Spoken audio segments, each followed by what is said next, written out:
I have to condemn evil for what it is, and only in extreme conditions do I feel that violence is necessary. I have called for peace, unity, and attempts to change the actions against others that perpetuate hate.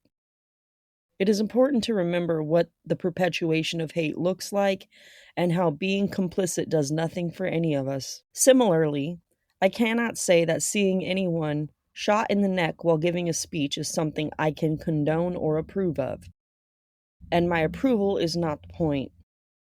In cases like these, we've seen cataclysmic evidence of evil unleashed, and it stems from a lack of caring. That's right. The very thing that so many wicked men are condemning, and the very thing by which we can make this world a better place, is what is lacking here: compassion and empathy.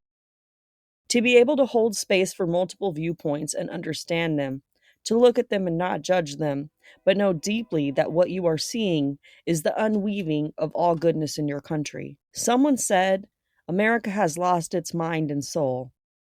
They are not wrong. Toddlers lost their parent yesterday, and I abhorred all he stood for. It is a stark contrast between what Luigi Mangione allegedly did, an act rooted in personal grievance, however misguided, and what the shooter in Utah did yesterday, which was a calculated strike against a public figure in broad daylight. But we cannot ignore the reasons why these eruptions are happening. We must resist the urge to flatten them into simple binaries of good and evil, right and wrong. Instead of seeking self righteous justifications or tribal vindication, we need to interrogate the soil from which these acts grow. What ideologies are being watered? What grievances are being ignored? What voices are being silenced before they ever reach a microphone? It is said that when you live by the sword, you surely die by it.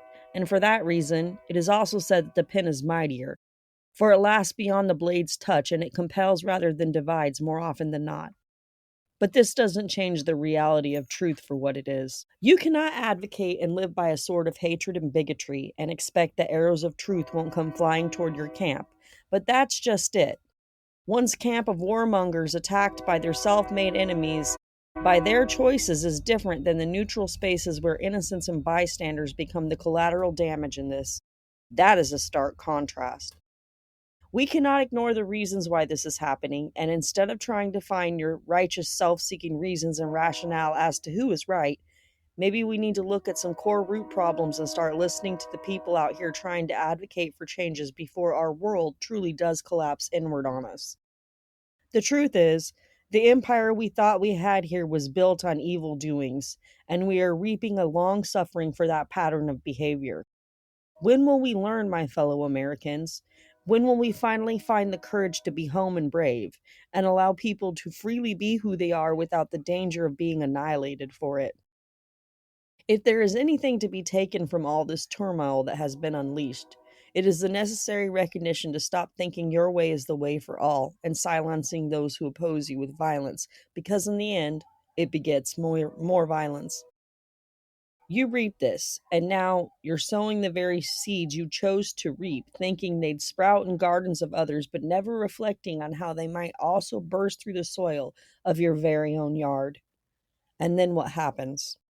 A wild jungle of weeds overtakes us all, and the barren wasteland left behind, well, guess what? It's all of us. And sitting in reflection here today, I want to remind everyone that 24 years ago, one of the darkest things to ever occur on American soil, as it is the United States of America, on September 11th, 2001. And I see a lot of people arguing. There's a lot of divisiveness. It's been this way for a while.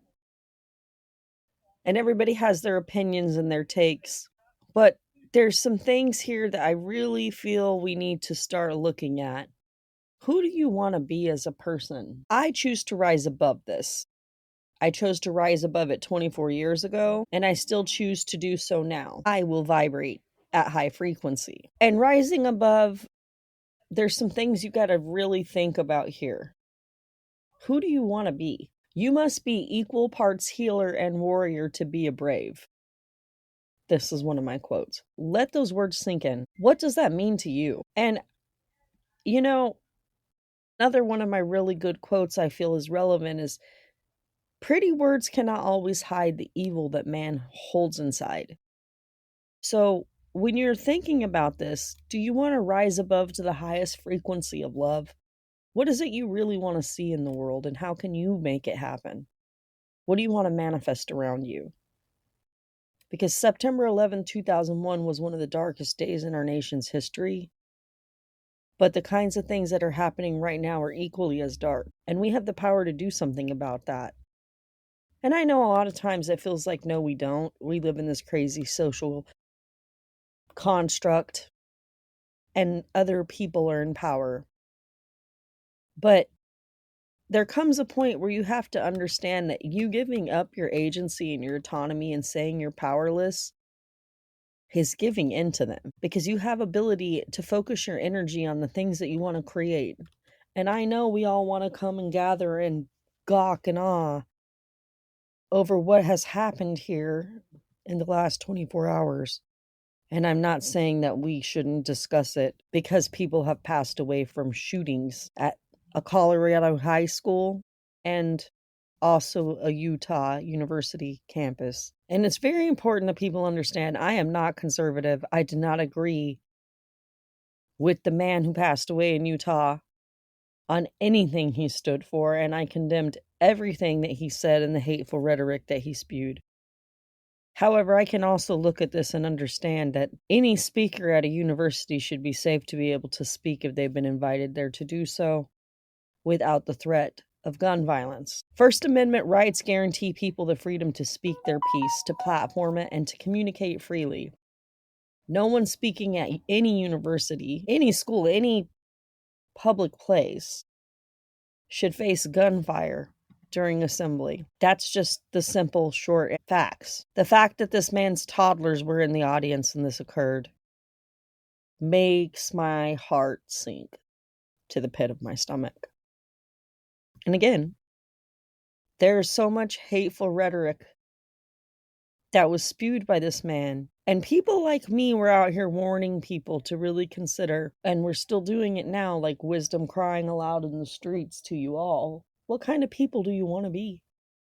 What kind of America do you want to make? Because the reality is, there's a lot of pain that's deep-seated in our country. And the problem is, so many of us refuse to take accountability for it. We haven't done the work. And that's why we are where we are right now. And there are still people at this very moment that are showing that they're not ready to rise up to that higher frequency. And for those who are meant to hear and see this, or those who are already on the higher frequency page and starting to understand exactly what I'm talking about, this isn't about a specific religion or spiritual call or anything. This is a call to consciousness as a whole. What do we want to create together here, people? We are creating nightmares for our children to live through. Let that sink in. We are creating nightmares for our children to live through. That is not okay. And I feel that my generation may be the first to recognize there is some social conditioning that brought us to this point. The reality of our social construct and its norms are atrocious, and each of us has our own story about it. But what is becoming so widely recognized is we have major problems because of the way that we have approached families and communication and relationships, and a lack of taking accountability and responsibility so that we could create strong bonds that translate to becoming a society of strong people. And I don't mean physically strong, I mean mentally resilient, intelligent, empathic people. Because compassion and empathy are some of the strongest traits any person can have. And being able to be mindful and self-aware and to introspect and look at your own flaws and think, not how can I hide them, but how can I fix them? How many of you have actually done that, I wonder? How many people out there actually sit there and go, how can I fix this problem I have? Instead of pretending that it doesn't exist and going about and creating this life full of masks and personas that don't represent any of the things that you really want to be and leave you feeling like you have to stay on the egoic mind. Because that plane keeps you down. It keeps you from meeting that highest frequency of self. And everybody says, look inside, the answers are within, and you think that's a cliche before you actually do it. So there's the thing. Can you step forward and not just hear the story, observe the lecture, but actually apply the principles of looking within, checking in with yourself, and finding out who you are? Or are you just spewing the ideologies of the influences that you're absorbing without ever stopping to think that you have the ability to be an influence in and of yourself? And what an incredible impact that can have. There was an article I came across today, and I thought that it was interesting and important. And it says there's been a shift in American family values that's been fueling estrangement. And this is important to me because it does apply to my life, and I'm sure it applies to many of your lives as well. But this is in The Atlantic, and it's by Joshua Coleman, who also happens to be an author. Both parents and adult children often fail to recognize how profoundly the rules of family life have changed over the past century, half century rather. And some people say that was the grinding down of family and, trying to vilify the idea of the nuclear family, which I don't agree with. I think that this is one of those things that if the nuclear family can work for you and you can do that, that's a beautiful thing. That's wonderful for you. However, many of us who have tried it in application have realized that it takes two people to make a nuclear family become what it needs to be in that way. And if only one party is doing so, it simply does not work. So this was featured in the One Story to Read Today newsletter. And it's a little bit old, but I think it was an interesting story nevertheless. And I can't read the whole thing. I'm just going to get some bits from here. But it says, sometimes my work feels more like ministry than therapy. As a psychologist specializing in family estrangement, my days are spent sitting with parents who are struggling with profound feelings of grief and uncertainty. If I get sick during the pandemic, will my son break his 4 years of silence to contact me, or will I just die alone? How am I supposed to live with this kind of pain if I never see my daughter again? My grandchildren and I were so close, and this estrangement has nothing to do with them. Do they think I abandoned them? He goes on to say, since I wrote my book, When Parents Hurt, my practice has filled with mothers and fathers who want help healing the distance with their adult children and learning how to cope with the pain of losing them. I also treat adult children who are estranged from their parents. Some of those adult children want no contact because their parents behaved in ways that were clearly abusive or rejecting. To make matters worse for their children and themselves, some parents are unable to repair or empathize with the damage they caused or continued to inflict. And this is something I want to highlight because I was born in the 80s, many of our parents were being born in the 60s, they were the children of people who had certain ideas on family structure, and then they grew up during free love period, and when there was a lot of revolution and rebellion going on and different things socially. So in some ways it went with one or two extremes. Either they were incredibly helicoptery parents or they were incredibly just didn't care. And that is the reason why there was a infomercial that would come on every night, 10 o'clock. It's 10 p.m. Do you know where your children are? But they also really wanted a lot of structure. So when you had a family that wanted structure, and it's interesting, that's a word I always watch for, structure. It's really obedience, and that can lead into some kind of cult-like mentalities and ideologies and behaviors, and those are abusive. So a lot of times kids that are in those situations that grew up and have become adults now are now separating completely because they always felt they were being abused, but there was no way for them to get away from the situations that they were in. And now that they're older, they don't want nothing to do with the sources of that pain, which is understandable. But on the same token, there are some that he says here, recent research and clinical work over the past 4 decades has shown him that you can be a conscientious parent and your kid may still want nothing to do with you when they're older. And that can be for a lot of different reasons. I think that that probably touches on a lot of parental alienation. But there was this concept that there's supposed to be blind loyalty to family and, but they're your mother or they're your father being put up in people's faces, or, one day you might not have them and you're going to regret this. And you want to take advantage of trying to know and learn what you can from the parents that you have. And I'm not going to say that that's not true, because it's all individual. This is all very case by case basis. And that's one of the things that people have to realize.